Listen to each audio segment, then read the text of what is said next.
Bienvenue à tous dans notre école du ministère en ligne Maurice Cerullo Francophonie. Vous savez bien aimer, Dieu vous aime et cette fin qui est en vous, c'est Dieu qui dans sa grâce vous appelle à le connaître davantage afin qu'il puisse vous utiliser dans ce monde. Dieu vous a établi pour être son témoin et partager sa parole tout autour de vous en manifestant des signes et des prodiges. Dieu vous confie beaucoup et nous prions que vous serez de sages et fidèles économes qui n'enfouissez pas votre talent dans la terre, mais au contraire, qui le faites multiplier. N'oubliez pas, c'est lorsque nous portons beaucoup de fruits que notre Père est glorifié. Alors, nous continuons notre cours « La puissance des miracles en action » et nous avons vu précédemment que Dieu a toujours traité avec son peuple à travers les signes et les prodiges. Nous sommes dans le temps de la moisson des derniers temps. Et le temps de la moisson est une saison de la plus grande manifestation. C'est la saison d'une provision sans commune mesure dans laquelle Dieu va manifester sa gloire au monde. Alors, dans l'enseignement d'aujourd'hui, nous allons découvrir que Dieu se révèle lui-même pour des raisons très spécifiques. Ouvrez grand votre esprit et on se retrouve juste après.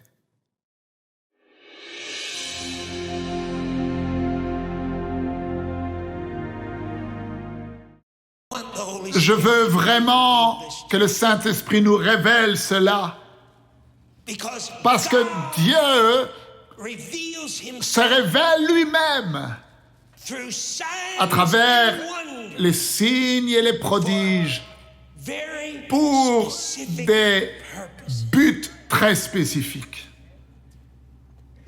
Vous voyez, Dieu n'est pas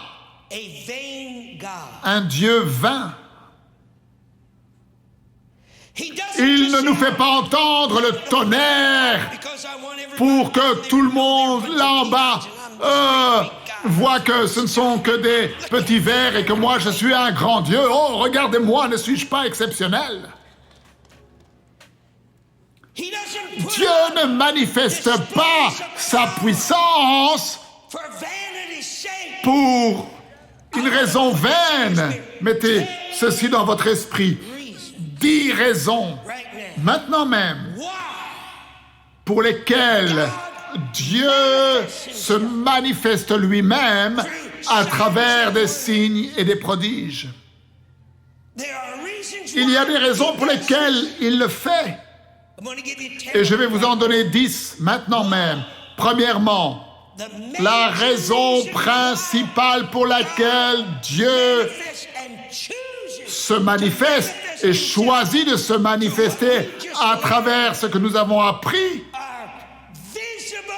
des démonstrations visibles de sa puissance et de son autorité qui va faire en sorte que les gens s'émerveillent.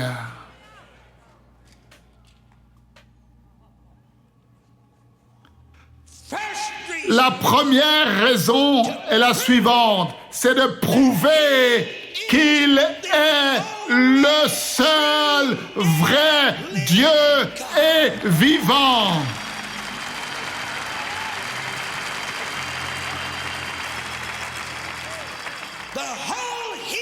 Tout le monde païen, à l'époque de l'Ancien Testament, connaissait Dieu que d'une seule façon.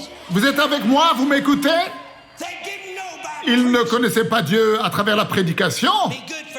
Et ce serait bien que certains d'entre vous, prédicateurs, vous gardiez les paroles dans votre bouche. Et je le dis sérieusement, nous avons de plus en plus de gens qui parlent de choses insignifiantes. Ils ne parlent que de choses vaines.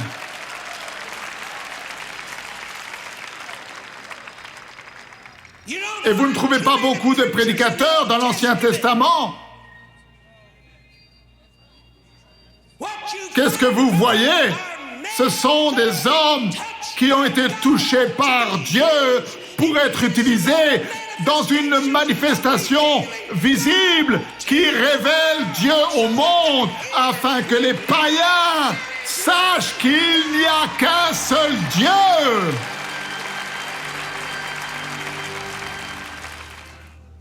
Oh, il y a les gens qui disent que Jésus n'a jamais fait de miracle pour se prouver lui-même. Ah bon? Et qui vous a dit ces choses-là? Je sais qui vous a dit cela et je ne vais pas mentionner leur nom, je ne veux blesser personne. Mais laissons Jésus parler pour lui-même plutôt que de laisser des prédicateurs parler en son nom. Philippe vient et dit, montre-nous le Père. Jésus dit, j'ai été avec toi depuis si longtemps et tu n'as pas vu le Père? Il a dit, le Père et moi nous sommes un. Et il a dit, Philippe, et même si tu ne crois pas pour ce que je viens de te dire, alors crois à cause de ce que tu as vu. Qu'est-ce que tu as vu? Tu as vu les aveugles voir, tu as vu les sourds entendre, tu as vu les paralytiques marcher, tu as vu les morts ressusciter. Vous voyez Jean le Baptiste en prison? Il était sur le point d'être décapité. Pouvez-vous le voir? Dans sa prison, il appelle un de ses serviteurs et lui dit, va et va parler à Jésus et demande-lui, es-tu le Christ? Ou est-ce que nous devons attendre quelqu'un d'autre? Je vais mourir demain. Ils vont couper ma tête. Et tu sais pourquoi ils vont couper ma tête? Parce que j'ai prêché qu'il y avait un Messie qui venait.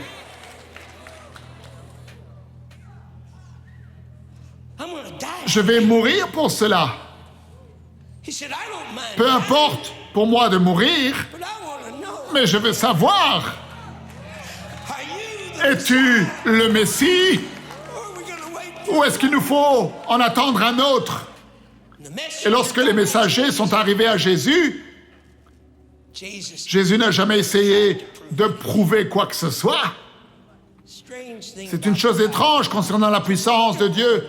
C'est une chose merveilleuse concernant la puissance de Dieu. Tu n'as pas besoin de te défendre toi-même et tu n'as pas besoin de la défendre. Et c'est la même chose concernant ta vie.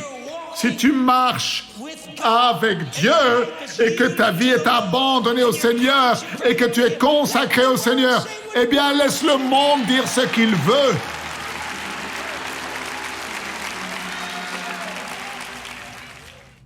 Pourquoi te préoccuper de ce que le monde dit à ton sujet?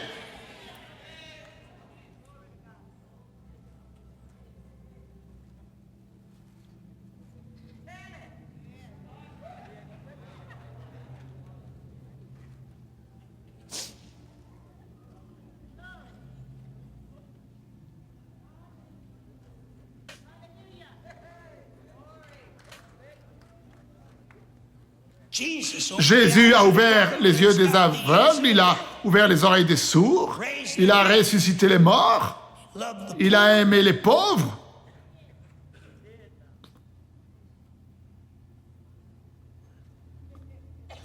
Pourquoi qui que ce soit voudrait tuer un homme tel que lui? Mais ils l'ont crucifié.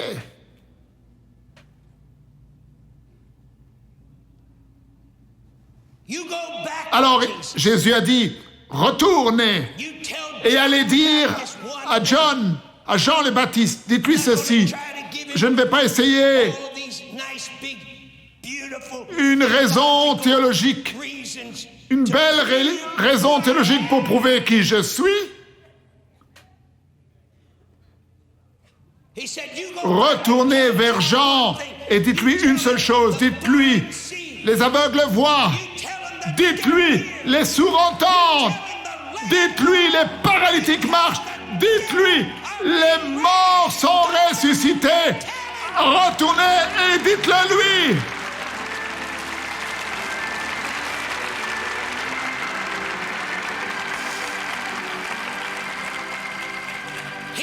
Il veut savoir qui je suis. Allez le lui dire. Allez le lui dire.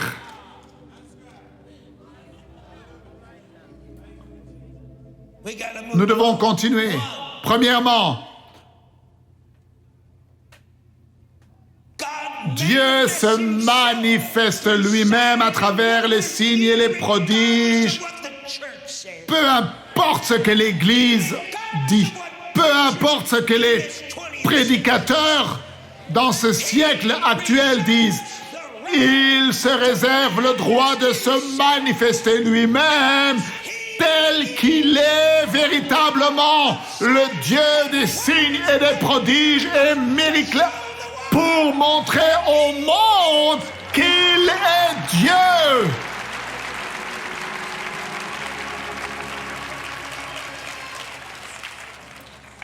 Et il faut que je quitte ce premier point, autrement je pourrais en parler pendant des heures. Mais laissez-moi vous dire ceci. Dans ces temps de la fin, dans ces derniers jours, alors que la roue prophétique de Dieu commence à tourner comme jamais auparavant, et que tout ce qui a été annoncé par les prophètes est en train de se réaliser, mon frère, le monde saura que le Dieu que toi et moi servons est le Dieu des signes et des prodiges et des miracles. Et ce qu'il a déclaré s'accomplira.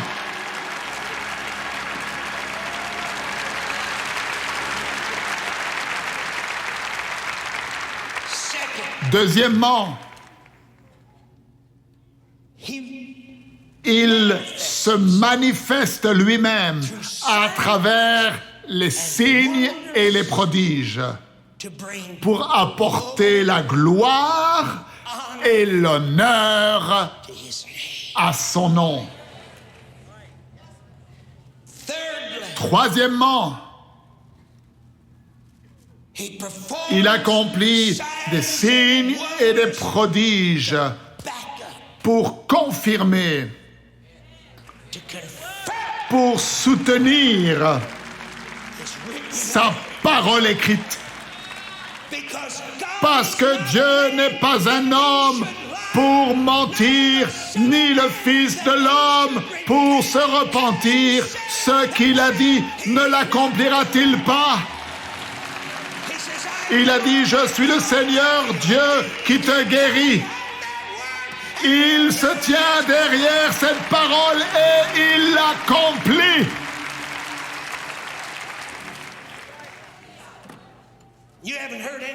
Vous n'avez encore rien entendu?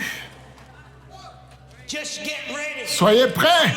Je ne sais pas ce que vous voyez, mais moi je vous dis ce que moi je vois. Je vois une main.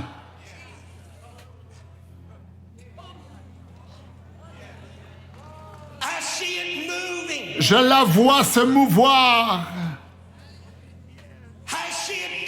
Je la vois non seulement toucher les maladies, mais je la vois toucher tous les aspects de ta vie. Je la vois, cette main, toucher ton grenier, ton compte en banque. Certains d'entre vous, votre compte en banque est presque à être vide. Certains d'entre vous, vous êtes sur le point de manger la dernière portion de votre repas. Mais ne vous inquiétez pas, ce n'est pas ce qui se produit. Il y a une main qui est en train de se mouvoir sur ton compte en banque qui va détruire la malédiction. Elle est prête à détruire toutes les dettes dans ta vie. Elle est prête. Cette main-là est sur le point de détruire tout obstacle dans tes finances. Gloire à Dieu! Gloire à Dieu! Gloire à Dieu! Gloire à Dieu!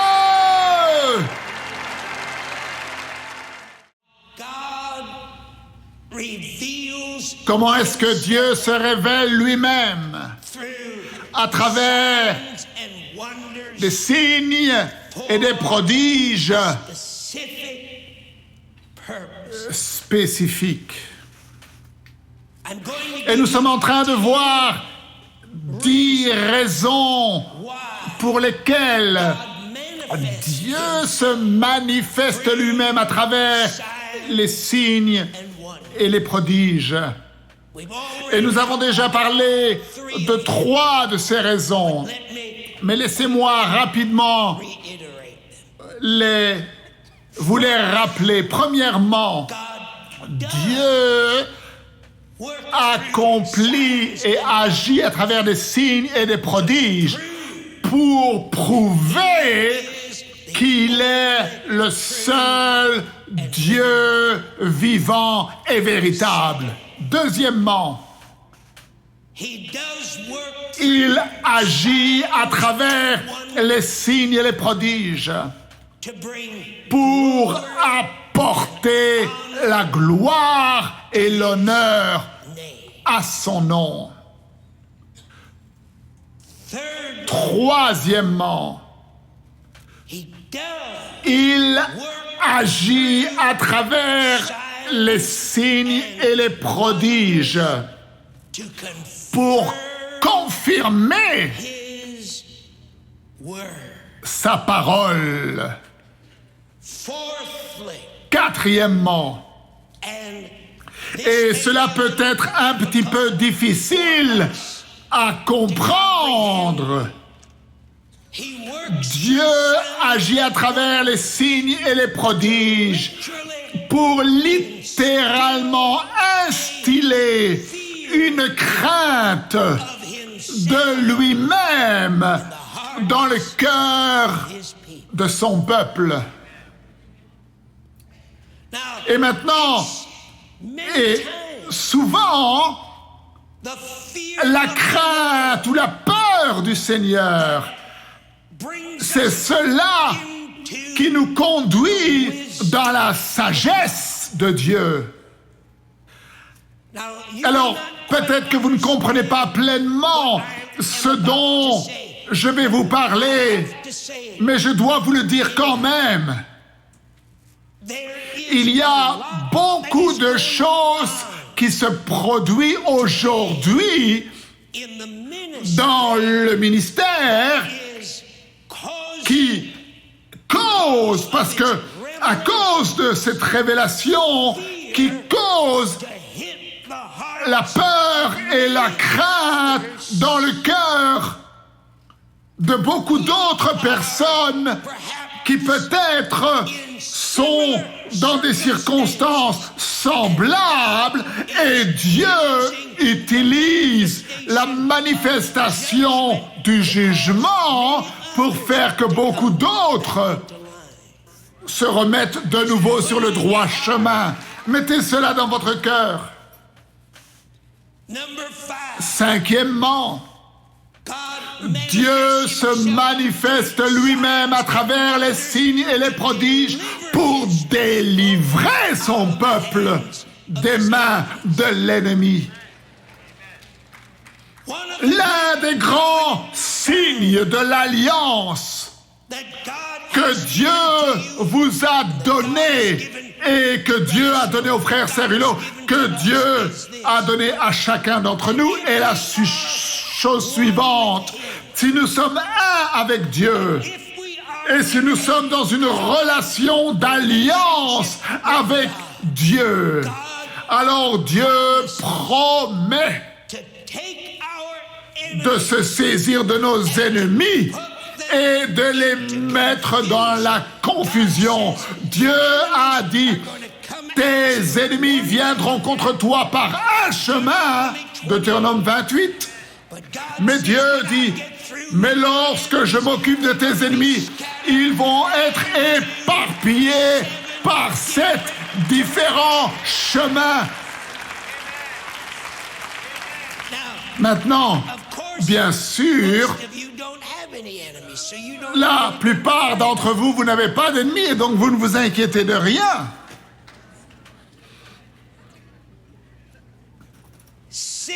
Sixièmement, Dieu se manifeste lui-même à travers les signes et les prodiges pour pourvoir de façon surnaturelle aux besoins de son peuple. Je m'attends à ce que la provision surnaturelle de Dieu commence à être manifestée dans vos circonstances, dans votre vie, dans votre famille, alors que vous devenez un avec Dieu, et alors que vous faites partie des plans de Dieu, des temps de la fin, ce peuple que Dieu va avoir pour lui-même. Sixièmement, Dieu se manifeste à travers les signes et les prodiges pour pourvoir surnaturellement à son peuple. Septièmement, Dieu se manifeste lui-même à travers les signes et les prodiges afin qu'il puisse faire le distinguer et mettre à part son peuple par rapport au peuple du monde.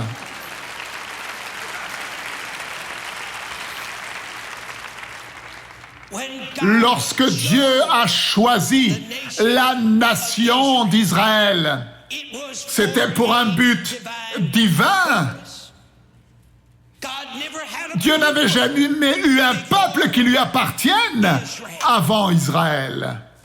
Et lorsqu'il a appelé ces Juifs pour qu'ils soient son peuple, Dieu a choisi de se manifester lui-même dans la vie des Juifs d'une telle façon que le monde entier connaîtrait que le peuple juif était un peuple mis à part, un peuple spécial. Et lorsque les Juifs ont commencé à marcher contre leurs ennemis,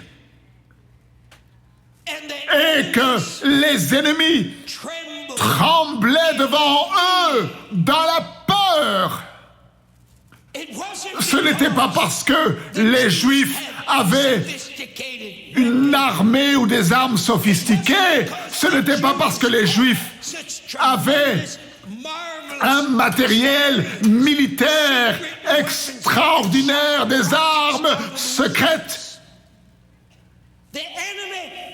Non, l'ennemi tremblait parce que le témoignage que l'on avait des Juifs, le témoignage que l'on avait des Juifs qui les précédaient était le suivant. Regardez bien, voici, vient maintenant les Juifs dont le Dieu ouvre la mer Rouge.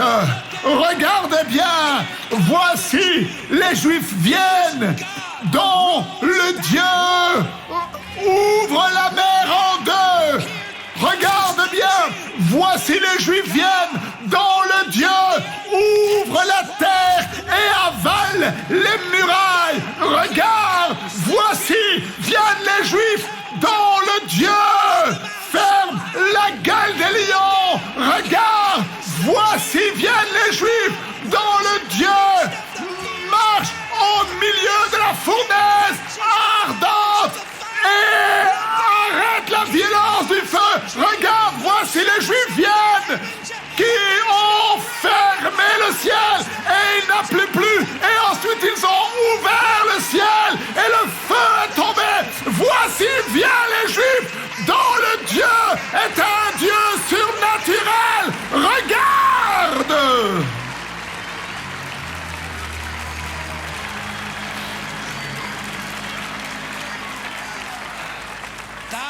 Dieu a utilisé les signes et les prodiges pour distinguer, pour mettre à part son peuple des autres peuples du monde.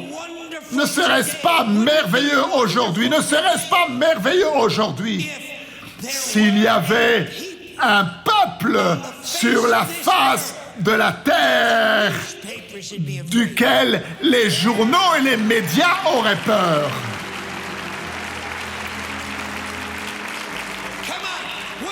Est-ce que ce ne serait pas merveilleux si le commentateur à la télévision, qui était sur le point de dire quelque chose pour se moquer de l'Église, mais tout à coup, il est saisi de peur et il dit « Mieux vaut pour moi ne pas dire ces paroles-là ». Parce que ces gens-là servent un Dieu qui peut se mettre en colère contre moi.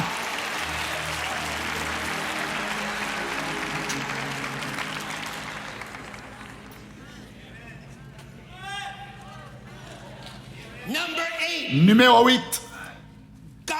Dieu utilise les signes et les prodiges pour accomplir sa parole prophétique. Numéro 9. Soyez prêts. L'accomplissement prophétique à travers la manifestation des signes et des prodiges. Numéro 9. Dieu utilise les signes et les prodiges pour nous mettre en garde concernant le prochain, le jugement à venir. 10e, Dieu utilise les signes et les prodiges pour apporter le jugement. Non seulement pour nous mettre en garde concernant le jugement à venir, mais pour manifester et apporter le jugement sur les incroyants. Maintenant, placez ces 10 raisons dans votre esprit, parce que alors que nous continuons, nous allons voir clairement comment ces signes et ces prodiges et ces miracles sont révélés à travers ces 10 raisons, alors que nous continuons ce voyage spirituel. Dieu se révèle lui-même pour des raisons spécifiques. Il ne fait pas les choses en vain. Il est un Dieu de but, un Dieu de plan et un Dieu d'objectif. Maintenant, il y a plusieurs raisons spécifiques pour lesquelles Dieu se manifeste par des signes et des prodiges. Et la principale, c'est que Dieu veut prouver au monde qu'il est le seul vrai Dieu vivant. Maintenant, n'oubliez pas, vous et moi, nous sommes un avec le Dieu des signes et des prodiges. Je vous dis à demain, ne manquez surtout pas la suite de ces enseignements extraordinaires. Merci de partager tout autour de vous des vidéos disponibles sur Maurice Cerullo Francophonie. Et n'oubliez pas, pour ceux qui le désirent, vous pouvez également nous suivre, soit sur la chaîne YouTube ou en podcast en version audio. Que Dieu vous bénisse. Et n'oubliez pas, la francophonie appartient à Jésus. À très bientôt pour un prochain enseignement avec le Dr Cerullo. La francophonie appartient à Jésus. Pour toute information, rendez-vous sur www.mcwe.fr.